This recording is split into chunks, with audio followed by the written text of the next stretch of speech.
Assalamualaikum warahmatullahi wabarakatuh. Selamat malam. Kami dari kelompok 3 akan mempresentasikan tentang clustering project kami pada mata kuliah analitik data. Yang pertama yaitu ada anggota kelompok. Kami ada 4. Yang pertama ada Mas Ahmad Samih Ramdhani. Yang kedua ada saya Arif Coksono.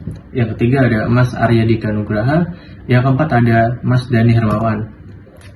Nah, dari kelompok 3 kami akan menjelaskan tentang clustering data nilai mahasiswa dengan algoritma K-means pada aplikasi Python Jupyter Notebook.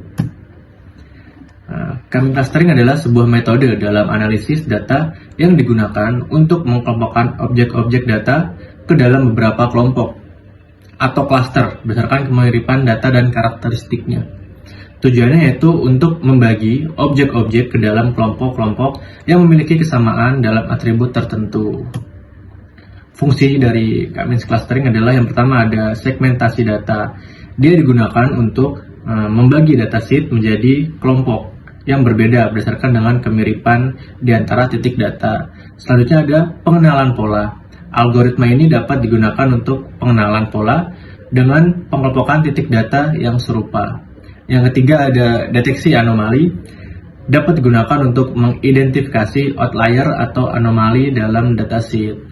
Yang keempat ada pembuatan feature, digunakan dalam pembuatan feature untuk menambah feature baru atau mengubah feature yang ada berdasarkan penugasan cluster.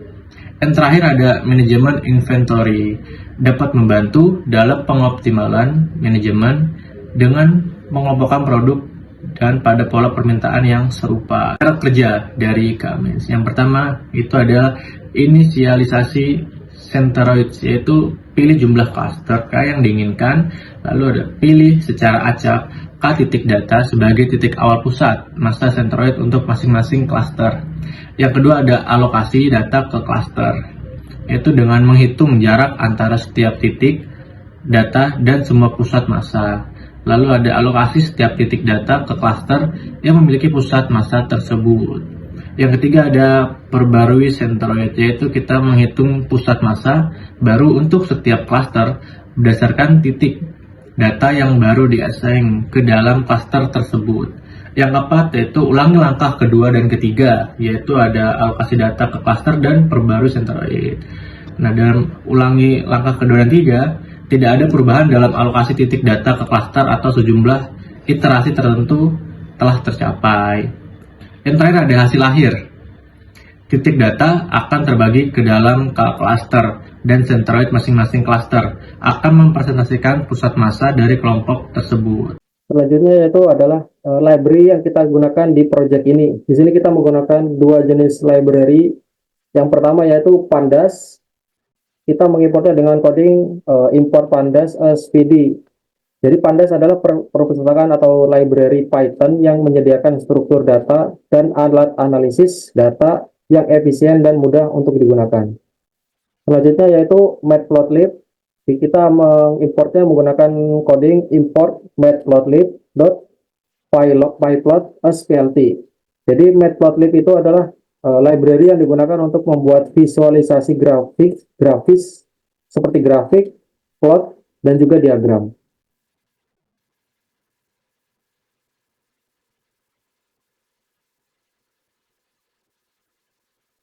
Selanjutnya yaitu coding untuk scatter plot. Di sini kita ada 4 baris yang kita gunakan untuk sebagai fungsi scatter plot.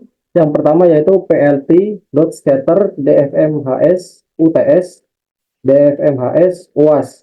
Ini fungsinya untuk membuat scatter plot atau grafik sebaran dari dua variabel uts dan uas yang diambil dari data frame dfmhs. Dan untuk baris kedua dan ketiga yaitu plt.xlabel uts dan plt.ylabel uas. Jadi fungsinya untuk memberi label pada sumbu X dan sumbu Y yang ada pada grafik yang masing-masing diberi label UTS dan UAS. Untuk yang baris keempat yaitu PLT title grafik sebaran nilai mahasiswa.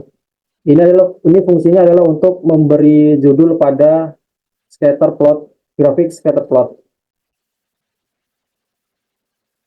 Nah, berikut adalah hasil dari scatter plotnya. Bisa dilihat ini grafik sebaran untuk nilai UTS dan UAS dari mahasiswa. Baiklah, selanjutnya kita yaitu menentukan jumlah klaster. Langkah pertamanya yaitu mengimpor kelas K-means dari modul scCurrent cluster. Nah, untuk langkah keduanya, membuat objek dari kelas K-means dengan mengatur parameter n-cluster menjadi 3 bagian.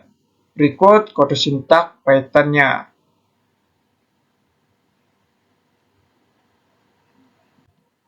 Selanjutnya, visualisasi data clustering. Bisa dilihat kode sintak Python-nya. Nah, dari kode sintak tersebut, itu bertujuan dari keseluruhannya yaitu kode tersebut membuat scatter plot untuk data Xtrain dengan pewarnaan berdasarkan label cluster yang dihasilkan oleh model K-means dan menambahkan titik-titik untuk pusat massa cluster dengan informasi tambahan seperti warna, marker, dan label. Legend ditambahkan untuk memberikan informasi tentang masing-masing pusat massa cluster.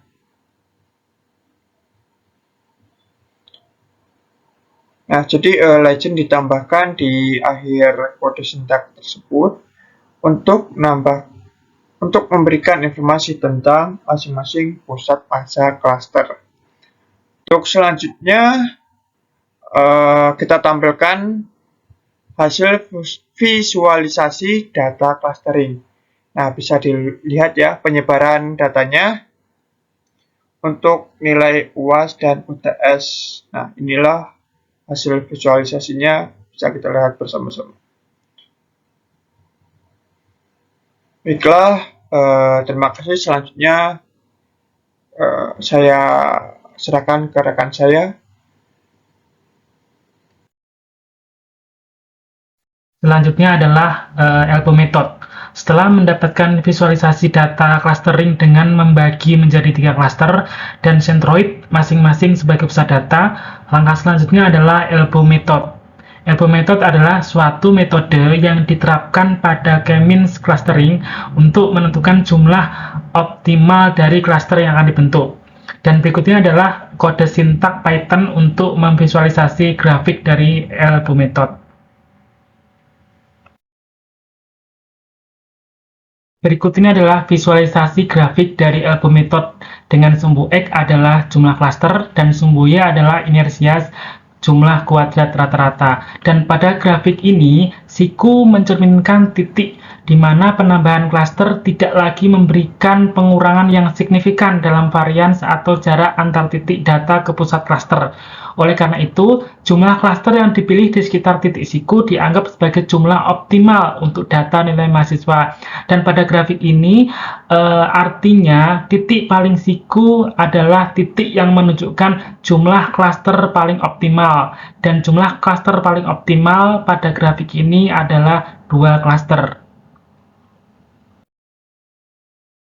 Selanjutnya adalah kesimpulan. Dari proyek ini dapat disimpulkan bahwa dengan metode K-means clustering, data nilai mahasiswa dapat dikelompokkan dengan meminimalkan jarak antar data dalam satu kelompok dan memaksimalkan jarak antar kelompok yang berbeda dengan centroid sebagai pusat data dan merupakan representasi dari sekumpulan data dalam suatu klaster, dalam hal ini adalah nilai mahasiswa. Dan yang kedua adalah elbow method merupakan suatu metode yang diterapkan pada K-means clustering untuk menentukan jumlah optimal dari cluster yang akan dibentuk. Dan pada data nilai mahasiswa yang sebelumnya dibuat 3 cluster, setelah menggunakan elbow method ternyata dihasilkan jumlah cluster paling optimal adalah 2 cluster. Sekian presentasi dari kelompok 3, atas perhatiannya kami ucapkan terima kasih.